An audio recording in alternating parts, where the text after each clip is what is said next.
Hola, hola.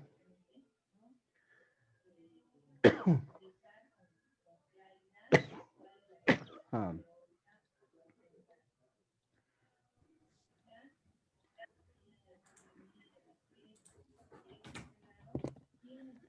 hola, ¿cómo me escuchan, jóvenes? Dice, Ya, perfecto.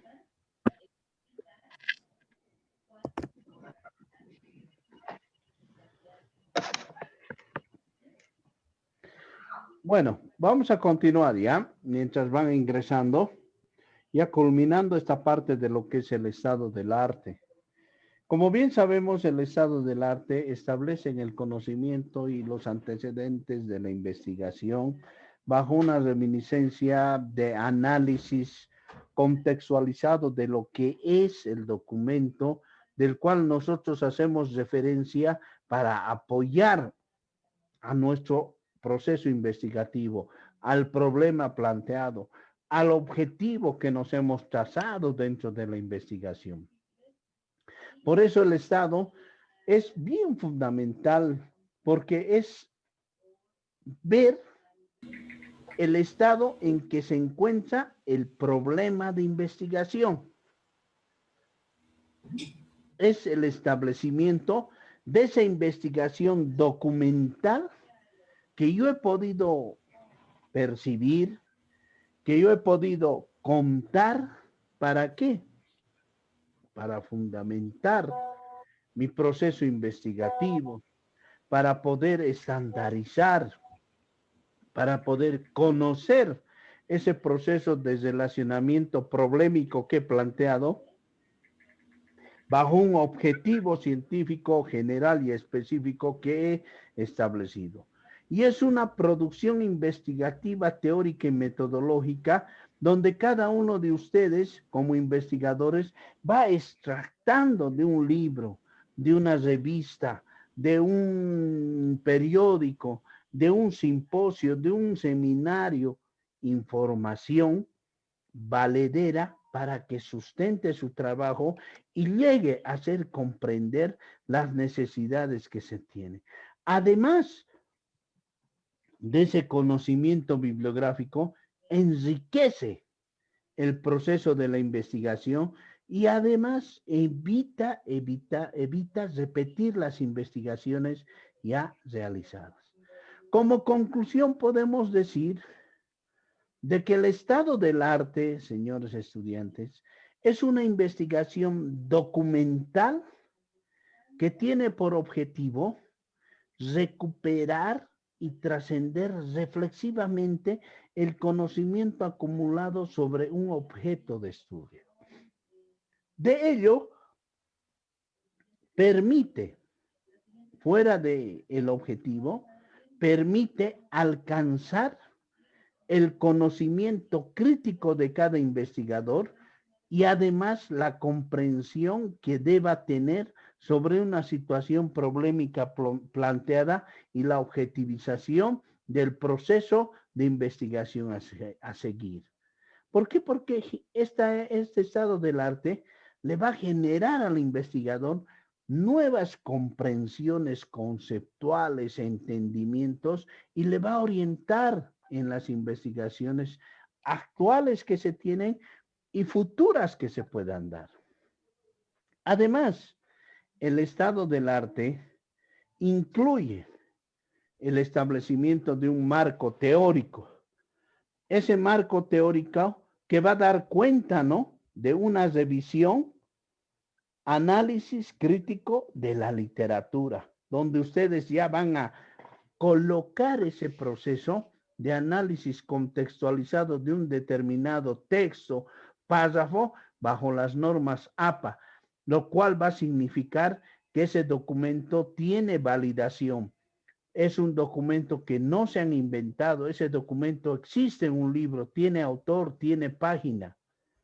Además que esto les va a permitir adoptar y desarrollar una perspectiva teórica de ese proceso metodológico investigativo que ustedes se han trazado para desarrollar, para establecer, para estandarizar hacia una situación problemática que se tiene y que están planteando. Y esto tiene antecedentes. Y esos antecedentes vienen a ser trabajos previos que se hayan podido dar de su tema de investigación.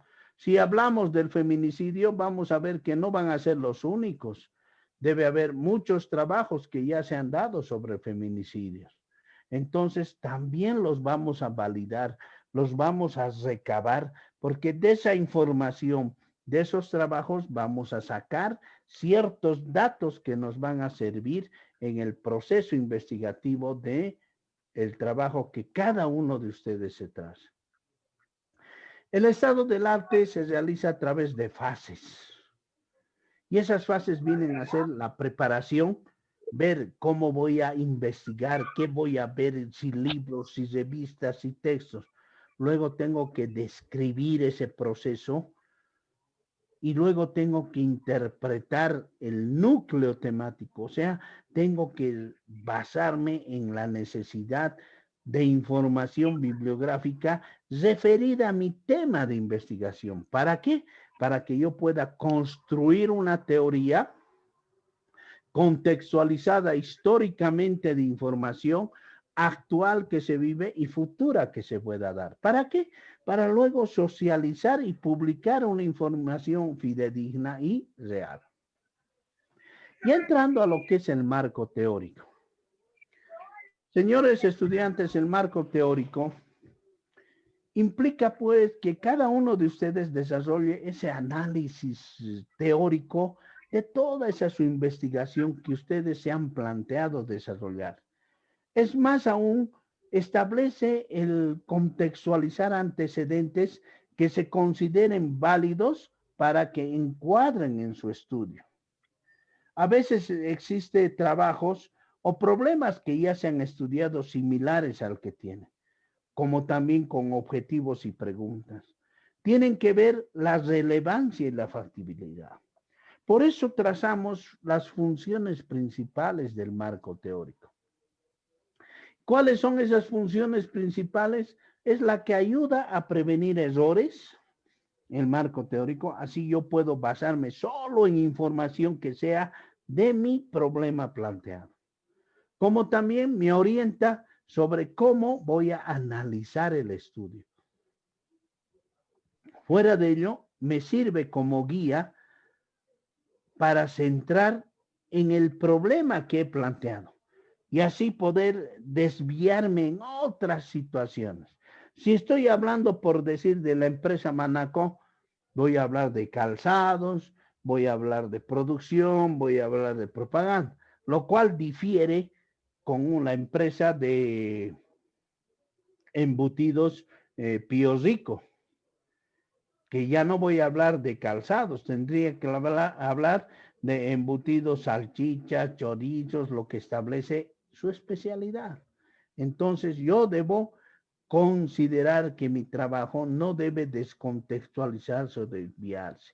Por eso hay que conducir el establecimiento de esa posible solución o afirmación hacia soluciones que den viabilidad, inspiren líneas y áreas de investigación y posean un marco de referencia para interpretar los resultados. En la elaboración del marco teórico, una vez que he planteado el problema de mi investigación, mi siguiente paso son los objetivos. ¿Para qué? Para que por medio de los objetivos yo pueda establecer y llegar a lo que es el estado del arte y elaborar mi marco teórico. ¿Qué significa este estado del arte y la elaboración del marco teórico? No es más que analizar y exponer teorías, enfoques teóricos que vayan y establezcan esos antecedentes en general de esa investigación que estoy trazando. Y que, bueno, consideren pues su validación para el correcto encuadramiento en el estudio que estoy planteando. Y esto no lo digo simplemente yo como persona, como docente, lo ha manifestado Rojas en uno de sus estudios establecidos y referidos a la situación del marco teórico en 1981. ¿Cuáles son las etapas de la elaboración del marco teórico?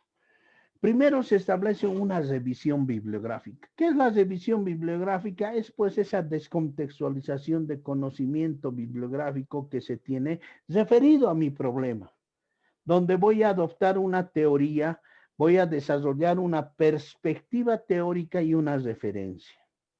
Además que tengo que realizar una revisión de la literatura. ¿Para qué? Para poder detectar información que sea real y que no vaya a descontextualizar mi trabajo. Además que voy a obtener información que apoye a sustentar mi trabajo y a la vez me ayude como elemento de consulta bibliográfica para extraer y recopilar esa información, pero que sea relevante. Y aquí, hablando de relevancia, tenemos que ver cuáles son las fuentes de información. Y dentro de esas fuentes de información vamos a hablar de fuentes primarias, fuentes secundarias y fuentes terciarias. Las fuentes primarias de información son datos de primera mano. Pueden ser libros, antologías, artículos, monografías, tesis, disertaciones, documentos oficiales, testimonios de expertos, internet, artículos científicos que desarrollen un concepto de ese mi trabajo de investigación, de esa mi interrogante y me puedan dar mayores luces. Fuentes de primera mano, fuentes primarias. Las fuentes secundarias ya vienen a ser un listado de fuentes primarias, pero reprocesando la información. Compilaciones, resúmenes o listados de referencia, publicaciones en el área similar a esa fuente. ¿Qué implica esto? Por decirles, hablamos de la guerra del Chaco. Existen beneméritos de la guerra del Chaco. Yo voy donde un benemérito de la guerra del Chaco y obtengo información cómo ha sido la guerra del Chaco. ¿Qué tipo de fuente de información? ¿Secundaria, terciaria o primaria es eso?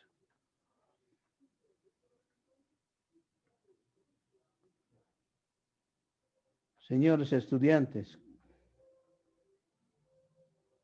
¿qué tipo de información es eso? Secundaria, dice. Primaria. Primaria. Porque estoy obteniendo información de aquella persona que ha estado en la guerra del Chaco. Primaria. Ahora, si yo voy a los hijos de ese benemérito de la guerra del Chaco y obtengo datos de la guerra del Chaco, ¿qué fuentes van a ser esas? Secundaria. Secundarias. Ahora, si yo veo algunos datos y hablan sobre, por decir, la defensa de Villamontes, escritos en libros, no solamente uno, varios, ¿qué tipo de fuentes va a ser esa? Terciaria. ¿Por qué? Porque va a establecer listado. Ese libro para ser compilado sobre la guerra de sobre la defensa de Villamontes, va a comprender, va a establecer una cantidad de compendios de fuentes secundarias, un listado de publicaciones y boletines que van a buscar como conferencias, sitios web, que lo van a establecer y clasificar información primaria. Pero inicialmente, para llegar a eso, establecemos fuentes terciarias. Bajo esa reminiscencia, esa contextualización, en la elaboración del marco teórico, cuando hablamos de la formulación de la teoría del problema, algunos autores metodólogos dicen, no, la teoría del problema de investigación, nos referimos a la construcción de un referente teórico del problema. En otras palabras, todo ese concepto, ese referente teórico del problema, no es más el de reunir un bagaje conceptual de teorías elaboradas respecto al mismo, pero que deben ser reelaboradas y adaptadas por el investigador para los fines específicos de su investigación. ¿Qué implica esto? Si yo estoy investigando, por decirles, sobre la Fuerza Aérea, y tengo el libro de Francisco Javier Loza, El vuelo del Marigüí y del Cóndor, 150 años de aviación en Bolivia. Pero mi tema es la Fuerza Aérea Boliviana. ¿Será que todo este libro me sirva? ¿O solamente algunos datos? ¿Qué opinan, señores estudiantes? El noche entrecortado. Les vuelvo a preguntar, si yo, para mi marco teórico, estoy hablando sobre la Fuerza Aérea y tengo el libro El vuelo del Marigüí y del Cóndor, 150 años de aviación en Bolivia, por Javier Loza, el tomo 1. ¿Será que todo este libro me sirve?